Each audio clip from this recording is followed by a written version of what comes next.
So 6 days to go, people, till the Canadian election. Welcome to Talking Niagara with Dave and myself. Hey, how was your Easter, Dave? Not bad. Not bad. Yeah, well, there's one person that Easter wasn't good for. Who is Well, I that? suppose it was good. I suppose it was good for him in a way because he did a nice Easter Sunday speech that condemned certain things, and then up on Monday he goes and dies. So as I thought you were talking about Trump and his Happy Easter. oh no, To no, I wasn't looking. I wasn't looking south for Easter. I heard about that sad thing about Pope Francis dying on Easter and on Easter Monday. Then of course he had already given a kind of speech on Easter Sunday when he was seemingly fine. yeah, Weird, eh?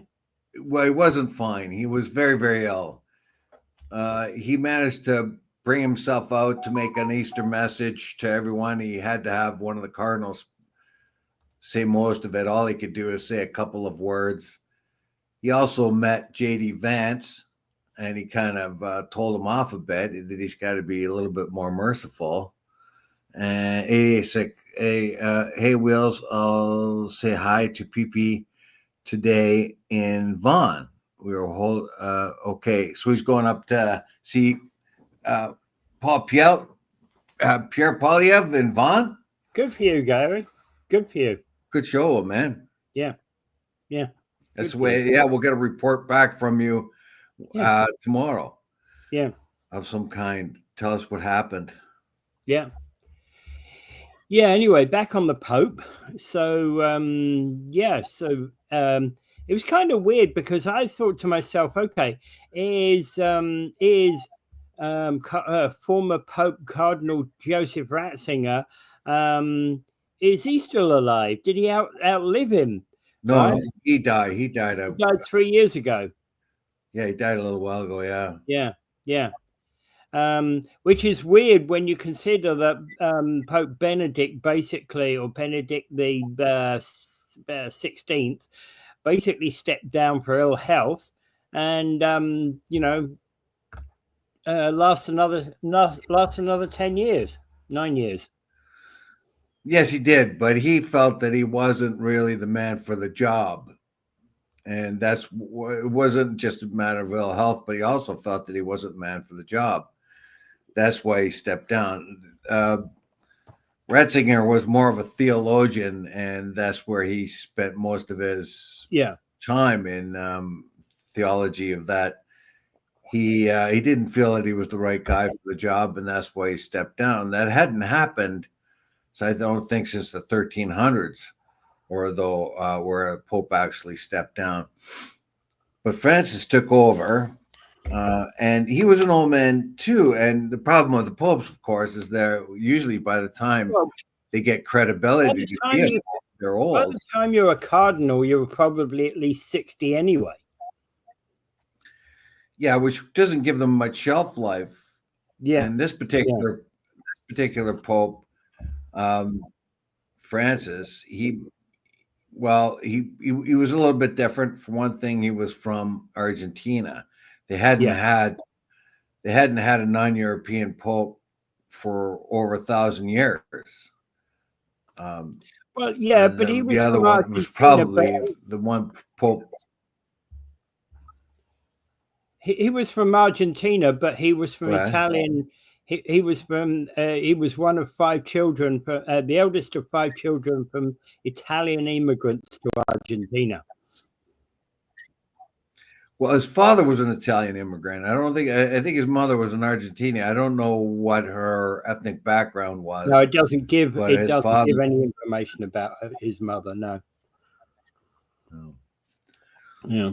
So anyway, he changed. Like, unfortunately, he had a lot of problems, particularly with priest pedophilia. And I noticed that never was mentioned in any of the articles that I read about it. It never addressed the pedophilia. It did address a little bit about the residential schools in Canada. Yeah. If you have a Canadian article and his apology there, but we never mentioned much about the pedophilia that dogged the church so terribly during the last 50, 60 years. Well, I think it was 70 years. In the case of France, they went back 70 years and found tens of thousands of priests. Actually, there was also I was watching a documentary about something that happened about 100 years ago, and I had to wonder whether there was they were talking about abused boys back then. Yeah, Right? it's always been a thing. It's Yeah. always been a thing, but it really exploded during the last 60, 70 years. And that's because the church had decided to protect the church's name rather than protect the children. And as we know from our friend Sully, what happened there when you had an abused child,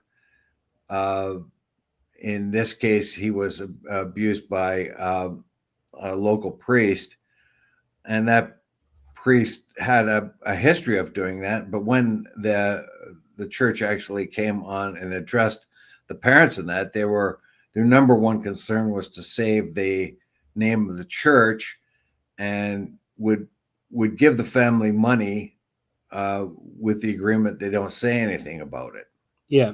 And each different family, thinking it's an isolated incident, goes along with that. Oh, okay, a priest got, we got a priest that went bad. Okay, well, each different family thinking this is not epidemic, basically, and that's what it appeared to be thereafter. So he had to deal with that.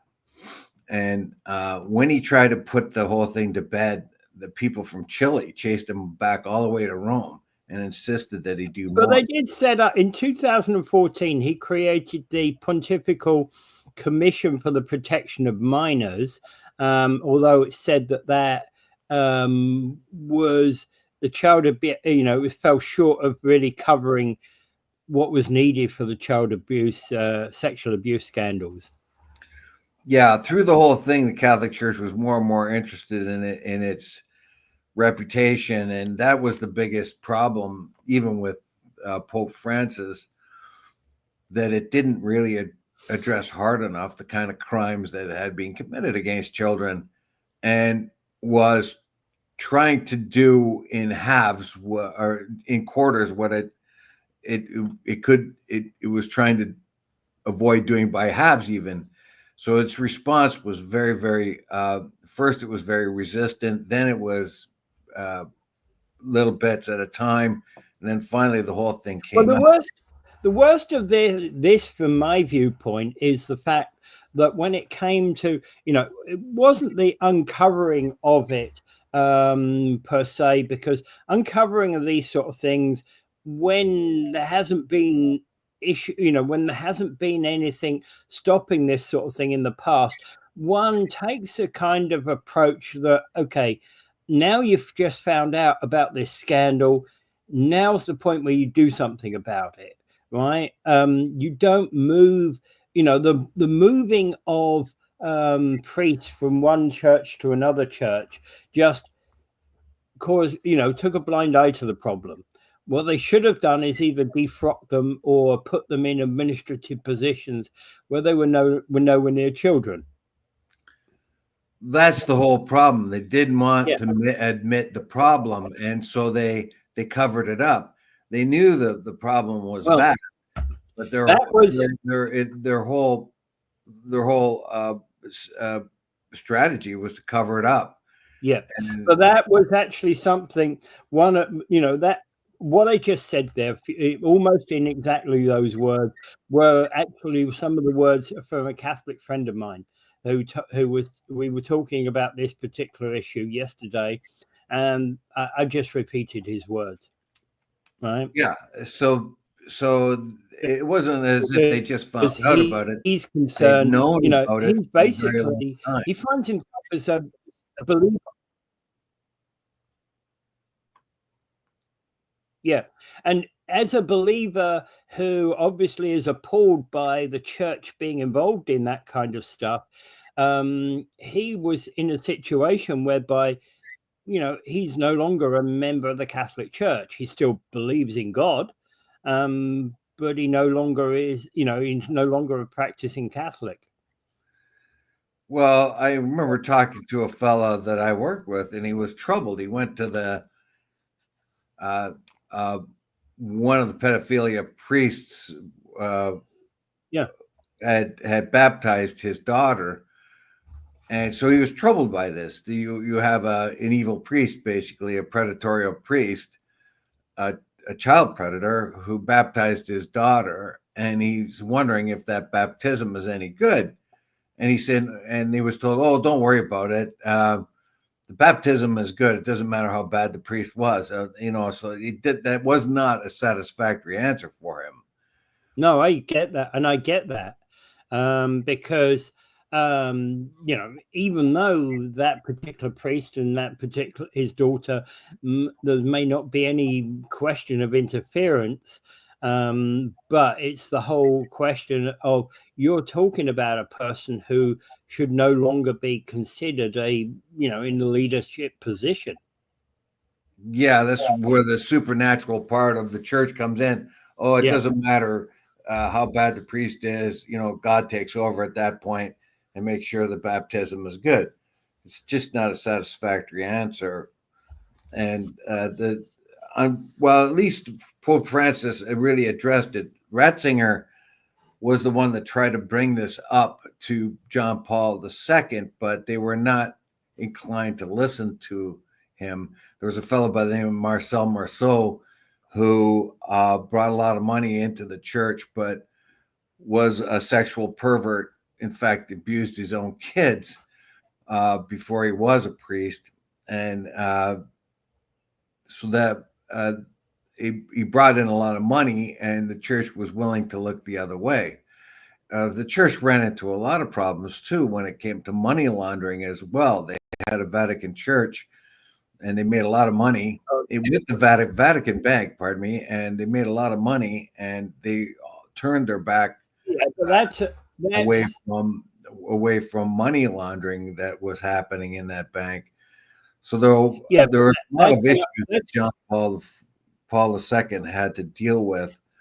Go ahead. Yeah, that was a John Paul issue, because the hanging of the suicidal, I'm not sure whether it's suicide, the hanging of the head of the Vatican Bank in London was quite, under John Paul. That was the hanging under Blackfriars Bridge. Yeah. That was obviously a murder. I read a whole book about it. It was, and that goes back to John Paul I. But it was done in such a mafia style.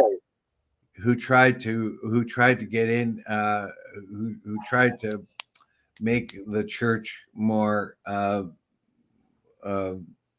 to remove the crime.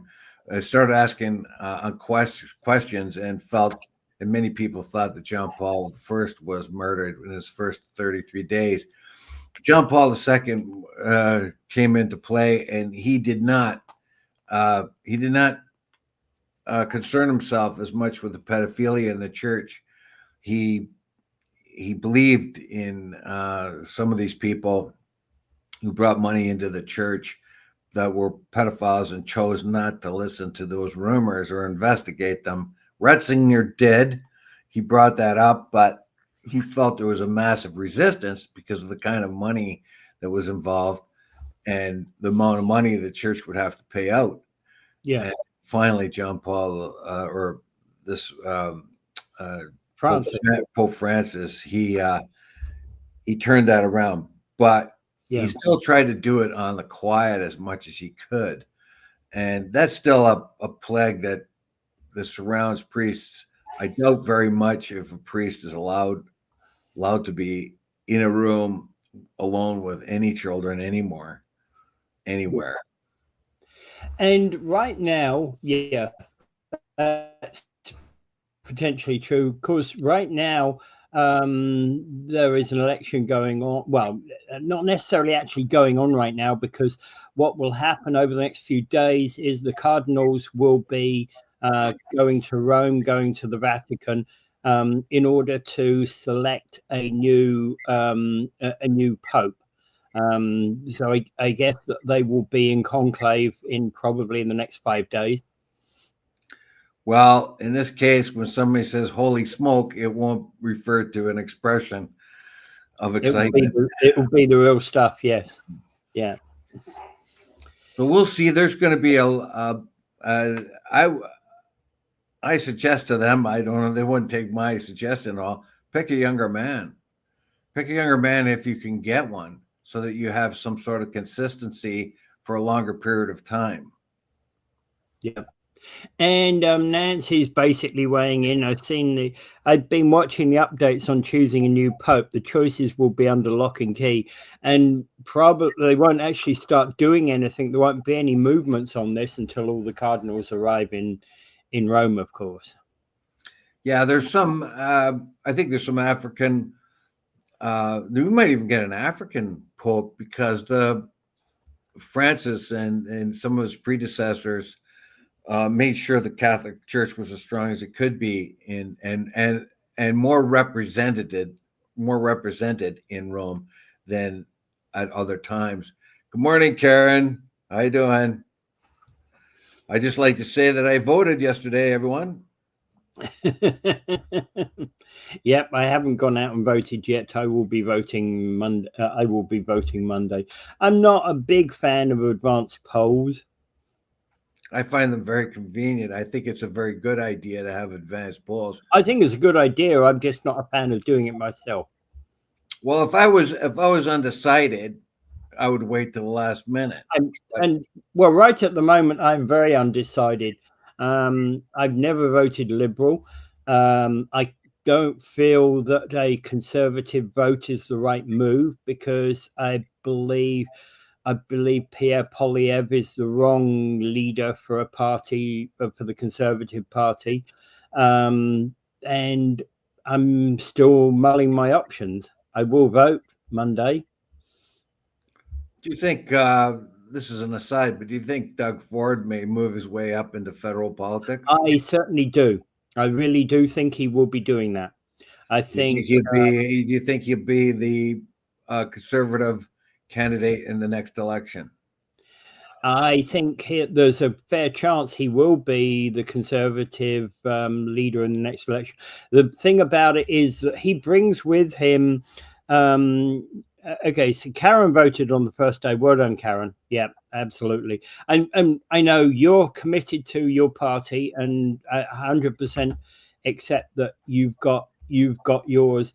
Your decision would be made. Normally, I'd be in that same position. I'd know exactly where I'd be voting.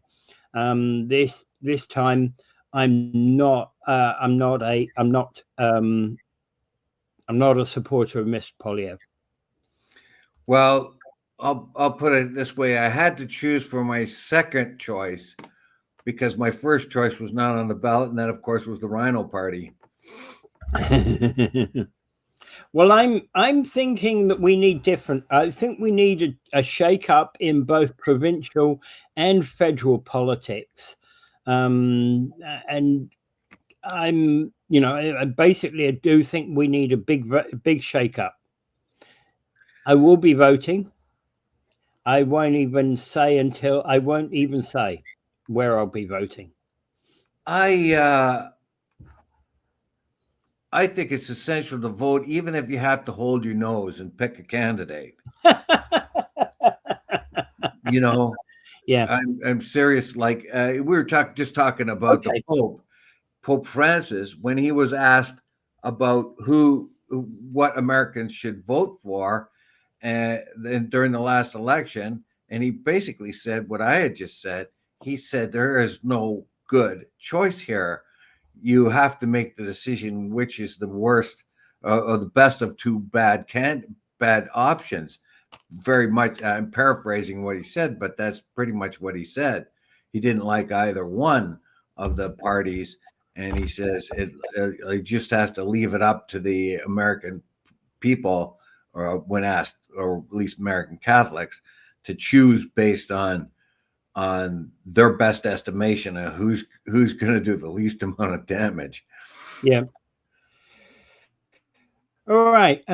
So, having discussed for that opening segment of the show about the death of Pope Francis, and my condolences to all Catholics out there, and I do hope you find a new leader that is going to be worthy of your church. Right. But it's time to move on, and let's go on to, first of all, the French leaders debate. You said you watched it? No, I did not watch the French one. I watched the English one. So you put this in the French language. You posted this one. I don't think I posted it. Yeah. Did I? No, I put this one up. Yeah. So overall, okay. So basically, Bloc and NDP are trailing massively in the polls, and both Singh and Blanchett were asking voters to elect more of their candidates in order to leverage to be able to leverage the governing party, whoever that is, right? Not so. And I know that Blanchett also took an early jab at Carney, particularly about his ability in French. Yes, but the nation as a whole has decided this is a two-party race. The nation as a whole has decided this, which means that the Bloc and NDP mean nothing. NDP are in a tough spot. Yeah, people, even people who would normally vote for NDP or Bloc, many of them will vote strategically, vote for Liberals or the Conservatives as they see fit. I don't think the Conservatives are going to take as much of a beating now as they have been, but that could change by one or two utterances from our buddy down south there. It seems that every time Trump opens his mouth, particularly anything to do with Canada, the Liberals get a big boost in the polls. As much as you can trust the polls, but that's just about all we have, really. Yeah, and any polling situation is at least 5 days behind, because by the time they've done the polls, so if you were seeing results today, it would be last Thursday or last Friday. Yes, the question was being asked. Right. Personally, I believe that within a month of an election, all polling should stop. It should not be any published polls, because there is a situation where the polls have been driving the election results. Possibly, but I have a little more faith in the Canadian voter. They may look at the polls, but they also have their idealists. Like in this particular case, many Canadians will be voting strategically, which means that's going to be a pending disaster for the NDP. Yeah, the NDP hitched a wagon to the Liberals for too long.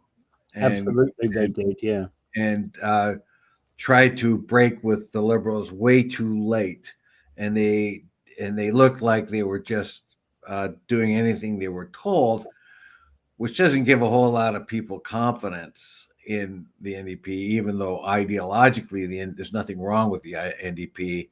I mean, your people on the right will call them comrade and all that, but you know what I mean? But it's like calling people, like to call Singh a communist is like calling Polyev a fascist. I mean, it just doesn't happen. It's not there. Yeah, it's the wrong thing to do. Yeah. No, those parties are never anywhere close to those extreme elements. And I actually I feel insulted even with parties I don't support are maligned in such a way. Yeah, absolutely, and it's wrong. We have this sort of thing where, particularly when it comes to label for like Marxist, oh, you know, NDP is Marxist. NDP is anything but Marxist. Yes, it's like so far off the, I don't know, if you read Marx, even the communist parties that are still going on, like the CP, Probably way off from being Marxist as well, but that, yeah, yeah, they admire Marx, and like you'll get Chinese and Laotian tourists or something going to the birthplace of Marx, as a kind of a, like people go to the birthplace of Johann Sebastian Bach yeah. just to sort of say they'd been there. But the, yeah, not even the, like the communist, any kind of manifestation of communism that's happened hasn't really followed the Marxist doctrine too closely. Um, Marx would be really kind of surprised how it manifested itself in dictatorships, and like the dictatorship of the proletariat was not supposed to be the dictatorship of the general secretary of the party, which Yeah, Stalin was, and yeah, what, exactly. that kind of thing. Exactly, yeah, so that was exactly what, because that was exactly based upon my reading of Marx as well, you know. Um, He's essentially an economist, yes, he is. um, Yeah, and he brought up some very, very important things. I mean, people think of him as evil or demented, all that kind of thing, or as a hero and a saint. But if you get into what he said, it's very, very practical stuff. But is it that practical? I mean, he's well, again, how practical, any book that's 150 years old, which the Communist Manifesto was 1848, and I believe 1864 was Das Kapital. So how practical is any book that's that old these days? no, and the projections that Marx had did not fare out as it was supposed to, because Marx didn't anticipate the workers actually getting together and unionizing, and governments imposing regulations on capitalism and so on. So it's kind of like the Malthusian thing, when Malthus predicted that the world would be overpopulated because it could not grow enough food for itself. That was true in his day, but what he didn't anticipate was technical advancements that made it possible for a lot of food to be produced and people not starving, become overpopulated in the planet. That, but with the data he had, he made the correct projections. But things changed, and I think it was the same thing for Marx. He would be very surprised how things Yeah, go. But that aside, we don't have uh, our NDP are nowhere close to that, and yeah, absolutely. Aliyev is nowhere close to being a fascist. Yeah, absolutely. And I'm also cautious about people who would indicate Trump as being fascist. There are Very cautious on that. tendencies of authoritarianism Yeah, right there. I think tendency it of, might be a little bit too early to say fascism, but definitely there is a tendency towards authoritarianism. absolutely. Yeah. But but it's quite a tough line to cross. Yes, it's supposed to have some checks and balances, but you can Yeah, see how the Trump regime is trying to end run the balance of power. He's yeah. attacking the judiciary. He's attacking And again, universities. He's, yeah, that kind of thing. yeah, one of the things I would also say about the Canadian debate is let's have a debate. Let's have a proper debate. Let's talk about policy. Let's stop with the backbiting. Let's start and actually debate policy, and not backstabbing, and personal attacks on anybody. I was very pleased with the English debate. I felt the English debate was conducted well. I felt that each leader spoke fairly well. Singh and a couple other guys tried to overtalk other people, which is just does not happen very doesn't is not very good for the listener, because you can't understand what the people are talking about if you keep over talking them. But there was only a few examples of that, and for the second time I've seen a federal debate. I would have voted for Blanchet. If I had to vote for a person, I would have voted for the bloc leader, because he was the one that spoke the best, I thought. He brought Yeah, up things like when they talked about uh, opening up new mines and building new pipelines. He says, well, how long is that going to take? I mean, you're talking about how you're going to respond to Trump by building more pipelines and opening up mines, but how long does that take? We don't. That's all well and good to say, but your timelines, it's like you just don't drop a pipeline out of the sky. It takes years and years and lots of yeah. money to build. Probably takes 10 years to build across the country. Yeah. I would say though that the idea of interprovincial cooperation was universal among the leaders, including Blanchette. Yeah. But Blanchette has to have more. I think the Quebec voter has to really worry, because Quebec's credit rating score went down over the weekend. It was reduced. Really? So yeah, so that is another, and that was just for the province of Quebec. So there's another point of urgency where Quebec has to engage in Canadian politics more than it has. Basically, it has to unite with provinces, even if the party in Quebec is basically a separatist party. Now, I don't know what they said in the French debate about a referendum for solidarity or referendum for independence, but apparently they want that to happen again in Quebec. I think I thought that was a dead issue, given given the situation with Bloc. well, yeah, I don't know what's going to happen there, but the appetite for it will not be that. If Quebec was a very prosperous province and full of promise for tomorrow, everybody says, well, now this might be a good time to become independent. But no, at this particular time, they're even more reliant on Canada.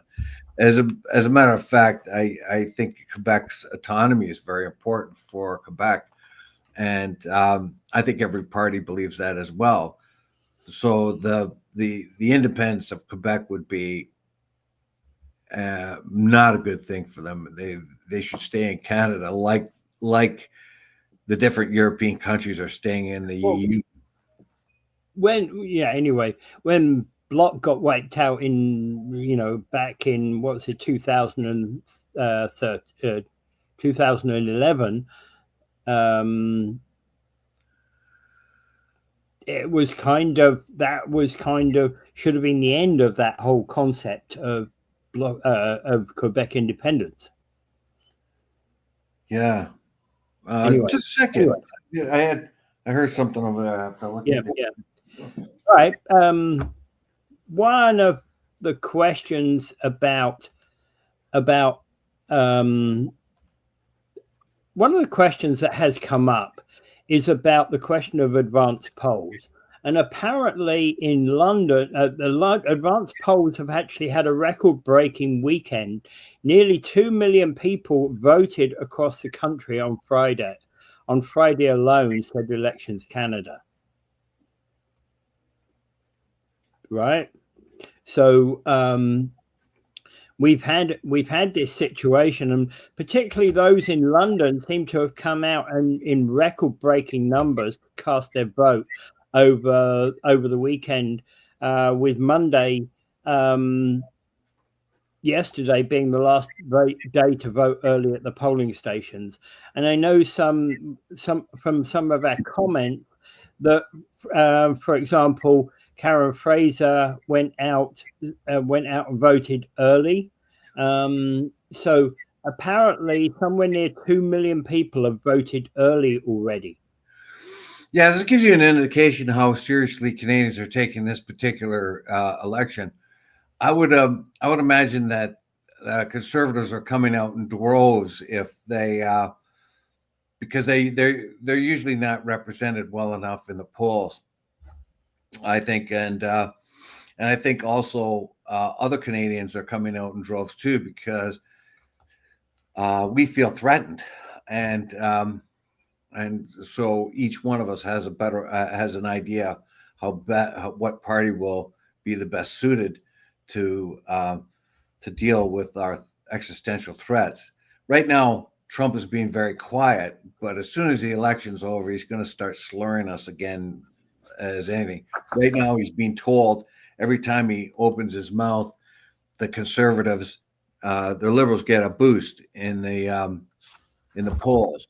So he's been quiet right now. He hasn't slurred Canada. He hasn't insulted them or anything like that, as you might have noticed. But I'm sure that he's going to start that up all over again right after the election. Yeah, but again, Polyev hasn't been coming back in the polls. Mm-hmm. No? Yes, he has. Of late, they've come back quite a bit. So it's going to be it's a stronger possibility that the Liberals will get a minority government. That's what it looks like at this particular time. Well, I was following that at the weekend, and I saw, 1 or 2 points closer. Yeah, 43% to 38%.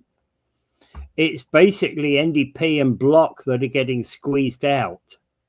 Oh yeah, the NDP may be completely non-existent. It may be not represented at all in Ottawa. However, Singh himself may be voted out. That's because Canadians do not have a whole lot of interest in. They know they're going to need a strong rep, and NDP and the NDP balancing the power right now is not an issue with Canadians. They want, but I would say this too: no matter how the results, whether Polyev wins or Carney wins, I think the two strongest parties, along with the others, if they are represented there, should get together. And in the debates that was issued too, can we get together afterwards? Are we going to get together? Particularly, this was an issue for Blanchet, who wants to make sure that the Quebec is fully represented in any kind of agreement that comes out. And I think that's a very good idea. And I've said it before that we should try almost kind of like a war cabinet, that we should bury the hatchet between the parties for now and find places in which they can cooperate and help develop strategies, trade strategies. We could be in right now we're in a very bad situation, but if we ever settle these differences, we could, because of what's transpired, our economy could grow very greatly. I mean, Carney's idea of having Alberta as an energy superpower is an extraordinary thing for a Liberal to say, particularly when Justin Trudeau was hell-bent on reducing the abilities of Alberta. I think, and we've said it on this show, and I have echoed it time and time again, as long as there's, I would like to see a transition towards a cleaner economy, but if you have oil requirements, the world has oil requirements, we want our fair share of that market. Absolutely. Right. And this is the big problem is like, whilst we develop green technology, the development of green technology does mean that you'll get a reduced dependence upon oil and gasoline, etc. But whilst we still have that dependence upon oil and gasoline, then Canada should be a part of that because we're one of the largest, we have one of the largest set of reserves in the world. Third largest, and we have, I think, third largest reserves of of known reserves of oil and the fifth largest known reserves of natural gas.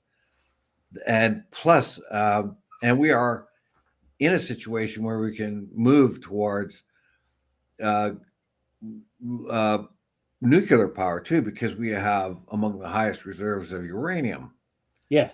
Yeah. Uh, but the interprovincial cooperation is something that I'm worried about. Once the election's over and once all this has settled between us and the United States, I have a feeling we'll go back to our old ways of throwing up interprovincial barriers to one another. This is a bad move. I think that this should have the probably the most impetus of all. Get the provinces together. Get all that BS between us done with.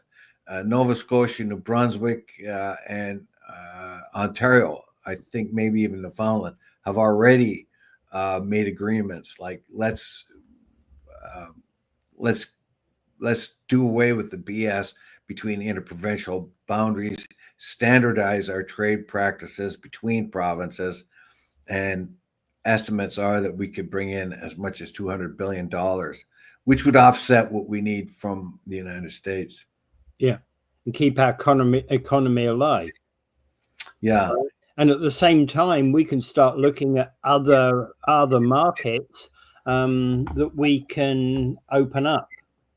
Well, one of the things the United States has over everyone else is their domestic market. Their domestic market, I think, Yeah. is like 70% of their revenue source, the domestic market. If we can and enter like that, so that's something that we could do. As a matter of fact, that's what China is trying to pursue at this very moment, at kind of warp speed, is trying to develop its own domestic market, which it has never developed up till now. It's dependent on export market. Yeah. So our own domestic market, interprovincial market, is the way to go. I mean, the trade barriers we have interprovincially are just kind of dumb and absolutely opposite of what we got with the United States. We've got the USMCA with the United States, the NAFTA kind of agreement with the United States, but we don't have one with each other. Yeah, that's ridiculous. Yeah. Yeah. And no wonder Alberta sticks their oil south, because it's a lot easier to do that. Well, yeah, and the Liberal government has inhibited it. Yeah. From and Quebec refuses to have a pipeline go across it. That kind. You're right about the pipeline. The pipeline issue. The pipeline, building a pipeline is probably a 10-year job, but you've got to start it. Yeah, and the first thing you do is add on to what you already have. And we have one that's very vulnerable because it goes through the states. Once it goes across Western Canada, then it goes through the United States to make a shortcut to Sarnia. That part of it's vulnerable, particularly with a guy like Trump who could shut that part of it off. So that we have to make sure that we can transfer our oil and natural resources without having to depend on the United States. Yeah. I don't know if Trump is an anomaly, and once he's gone, things will go back to normal. It'll take a long time to do that, but Vance is in the wings. If Vance wrote the opening for Project 2025, so you really can't count on him on being a free trader. He's going to be America First guy. So we have to really prepare for the future. Yeah. Well, and again, again, almost every country is going to be that country first, right? It has to be. That's exactly right. But the idea here is, if you are fair to the other country, you'll get more out of it. You might have to give up something, but to have a strong trading partner, a strong and reliable trading partner that has its own needs, that's a better way of going. You and the thing is, wandering around trying to find other trade partners. And there are things that, for example, Canada has, like as you said, uranium, like nickel, like oil that we can talk about, and just those three. And there are things that Canada doesn't have, like coffee, like tea, like bananas, for example. We don't grow them in our country. So we have to import all of those things. So in order to come to deals, we're talking about, some products we export some products in order that we can import other products. What isn't often talked about is the value added. Like Polyev pointed this out. He says, we don't have refineries here. Why is that? What we do is we pump our oil to refineries in the States, and they make money off of our oil. Yeah. So buy our oil, but then add a whole lot of value to it and make a whole lot more money off of what they use it for. Yeah. It's it was like my analogy of a jeweler in the United States who has to get the gold from Canada and the diamonds from Lesotho, right? The United States doesn't have the diamonds, and in this case, it might not have the gold, but the jeweler then takes the gold and the diamonds and adds value to it, and then sells it, and then that added value with the workmanship that the jeweler puts into it is the thing that's ultimately sold. Yeah. And if let's say that jeweler then sells the jewelry offshore, then he's taking gold from Canada, diamonds from Lesotho, adding value to it, and then shipping it offshore. The Brits did not grow cotton, but they had the mills to make fabric. So they had all the cotton mills, or not the cotton mills, but the initiative in which to make a lot of cloth with. However, they didn't have the cotton, so they had a trade imbalance with the United States when they imported the cotton, but they made a whole lot more money off the fabric that they made that offset that big way. So those are the things you have to think about. Absolutely. Yeah. All right. And yeah, it's an absolute must that we think about those kinds of things. All right. There's another thing. Basically, a judge has found, federal judge has found that the Trump administration is probably in criminal contempt for the removal of the Venezuelan migrants. Yeah, this is a whole constitutional issue. The Trump administration brought in that 1798 war aliens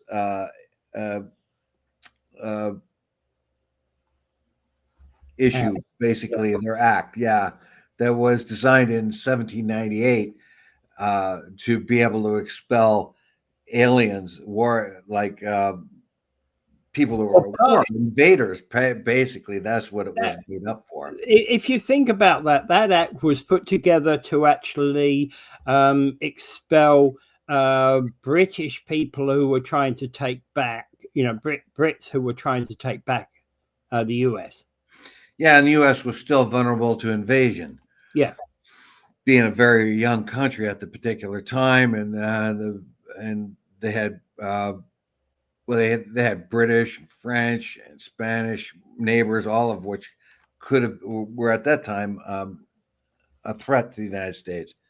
So basically, that's what it was built for. But to use that act the way in which Trump has used it is illegal, according to James Boasberg. Now, Boasberg is being slurred as a kind of a communist and a lunatic, leftist lunatic. However, he was appointed. He was a Republican judge, basically appointed by a Republican, by George Bush. So he cannot be slurred as a sort of a communist or a leftist lunatic. His background is Republican. I mean, this actually points out something that I've been saying for quite some time. beware the person who puts in a conservative, a conservative Supreme Court, because at the end of the day, that conservative Supreme Court will find conservatively on certain laws, and actually could end up making decisions that are anti-Trump. Well, it had the guy is going by the law, and the Trump administration is saying, "Well, this guy is trying to reverse the the God-given right of the president to get rid of the bad guys in the United States, the evil immigrants." The judge is only saying that they have to have their day in court. That is the Constitution. He's laying no opinion on whether these Venezuelans should be thrown out of the country or not.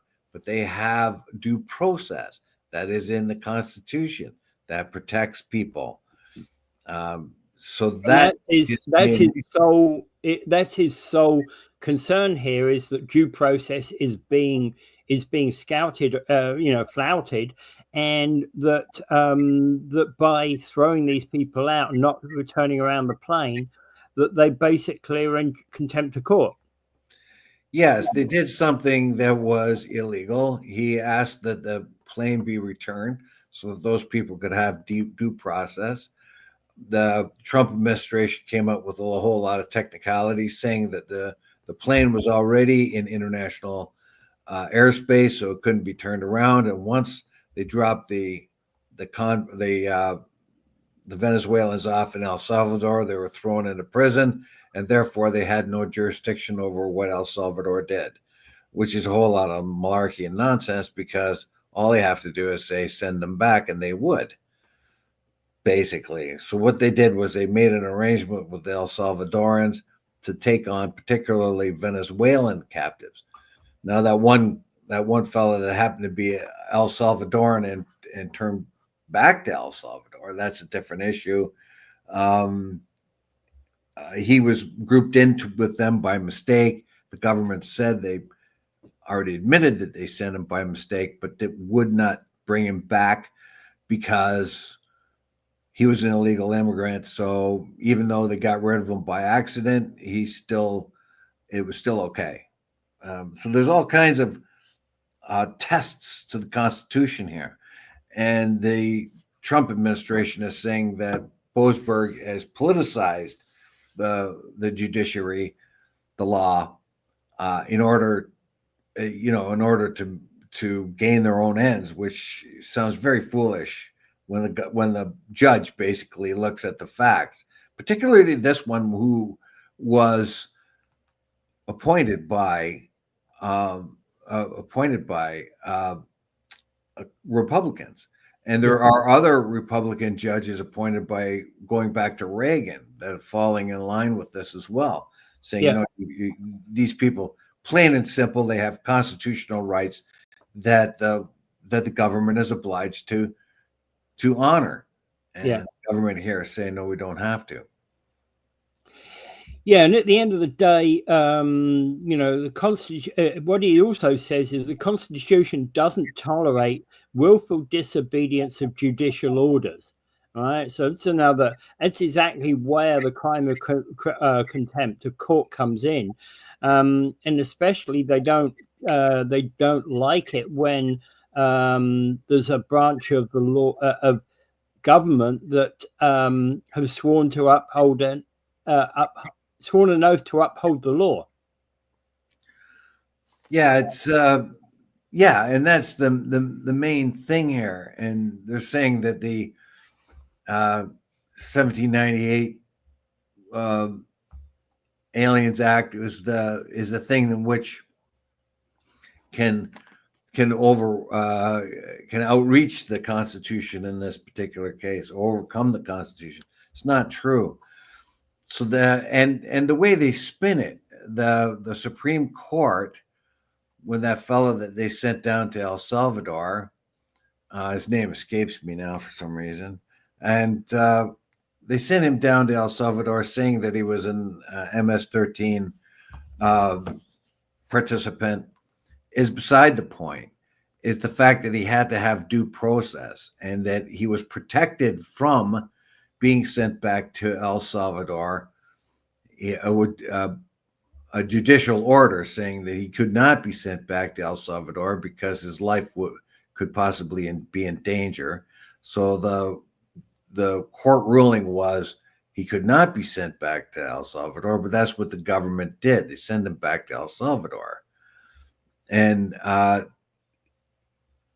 that is contrary to what the Constitution says. But when they had the Supreme Court had a 9-0 judgment saying that the U.S. had to facilitate the return of that guy, they turned that around, saying that the court was 9-0 in their favor, saying they could not force the person back. So what they're saying is the Supreme Court says that of course the U.S. cannot force the El Salvadoran government to return him, but they had to facilitate the return of this guy. In other words, they had to negotiate or do something to let him come back in. As a matter of fact, if let's say he was let out of prison tomorrow, then the government is obligated to put him on a plane and bring him back to the United States, and there go through his constitutional rights and have his hearing. That's but if he walked out of a prison tomorrow and flew off somewhere else, again, that would probably suit the U.S. president just fine. Well, he is El Salvadoran, so the government said, well, he was illegal, which is true, and we deported him back from his country of origin. Yeah. However, there is no criminal charge against him. He hasn't been charged criminally with anything. Yeah. And he hasn't been criminally charged even in El Salvador. And yet he's being kept. And there's a lot of problems going on here that the U.S. administration is trying to skirt the Constitution and the protections the Constitution affords anyone living in the United States, whether they're a citizen or not. Yeah. All right. Anything more we need to cover on that? Well, not really. That's going on. It will continue to go on, and we'll see. But the Trump administration has taken that order by the Supreme Court and turned it around and said it's in favor of them, saying, well, we don't have to bring him back. Well, they can't impose their will on the El Salvadoran government.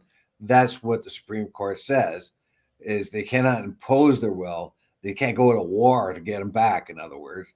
Yeah. But they have to facilitate. Why would they?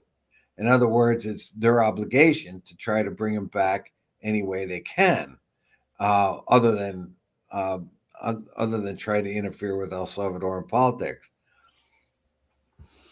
Yeah, and yeah. So, as you said, it's a constitutional mess.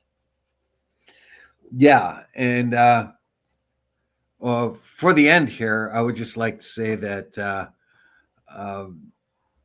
the stock market did a big plunge yesterday again. I don't know what's going to happen today, but April is turning out to be the worst April since 1932. They said at this particular point, as far as stocks and losses on the market. So the stock market hasn't seen an April this bad since 1932. If it continues this way, it will be as bad as 1932. So we'll see. It did bounce back up later in the afternoon yesterday. Generally speaking, it made a big loss, but we'll see what happens today. It's going to bounce back and forth. but the general trend has been down, even though it has spikes up and down. So we'll see what happens. The Trump administration needs to make a couple of deals, maybe with Japan and the UK, pretty soon to assuage the markets. But Trump attacking the Fed chief Powell, was a bad move, because that precipitated the decline yesterday. So they say. I'm not. Don't know that, but that's what the experts have said, the so-called experts. Yeah, well, and that the massacre of the 15 medics in Gaza, that has come forward. The Israelis cannot cover that up anymore. It's sort of got its own life together, but they keep bombing tent cities and killing children. So one thing I don't want to forget in this show is what's happening in Gaza, because that is a complete failure by the West, and I don't see any insight in that right now. Yeah, I don't see any move in any into that either. You know, Bernie Sanders, who is a Jewish guy, if you have any chance, look at his on YouTube or whatever, Facebook or whatever. He has made a statement about Israel and what they have been doing, and trying to bring in legislation to reduce the amount of weapons that go into to Israel for what they're doing right now. He of course will not be successful, because the Israeli lobby is so powerful. But the fact is, he keeps bringing this up and not letting it fall out of the purview of the Congress. Yeah, but hey, must I remind you, Dave? Bernie Sanders is a Marxist. Oh, Bolshevik. Bolshevik Bernie. Bolshevik Bernie, yeah. But again, I think he takes that one on the chin. You know, and I don't think he is a Marxist. No, he's an independent, and that's a good thing. Independent, yeah. He's an independent. He could no longer. He ran for the Democratic leadership, and he subsequently, when they studied the trends, the demographic trends thereafter, he had a better chance of winning than Hillary Clinton did, and yet he was forced off the ticket by Obama, who said that we needed unity, and going behind Hillary Clinton was the best idea. He didn't agree, obviously, but he wanted to make sure that Trump didn't win, so he backed out, and that was a mistake, because he had a better chance of winning than Clinton did, apparently, with the 2020 2016. Yeah, well, 2016, but with the 2020 vision we have after the fact, you know. Yeah. Yeah. Well, I said that way back in 2016. Yeah, I couldn't believe it myself. I couldn't believe. I thought that Bernie was definitely the person that should have been running for the Democrats. Definitely all out. Like I didn't like Hillary Clinton. I didn't like her approach or her campaign. It was the wrong campaign for the wrong time. Yeah, I thought Bernie was the best candidate, and I know I had Democrat friends down in the States that said, well, they felt that Hillary had a better chance of winning. That's why they went that way, but obviously not. Yeah. Anyway, that's ancient history right now. It is. Bernie still is working. He's working hard, and he will not let this Gaza thing fade. All right. Okay, so here's the question. So he's working hard, good thing. And I guess we kind of come to an end of the show at that point. Yes, indeed. And so, without further ado, I bid you do. Don't forget Gaza and pray for peace. Yeah. Okay. And have a great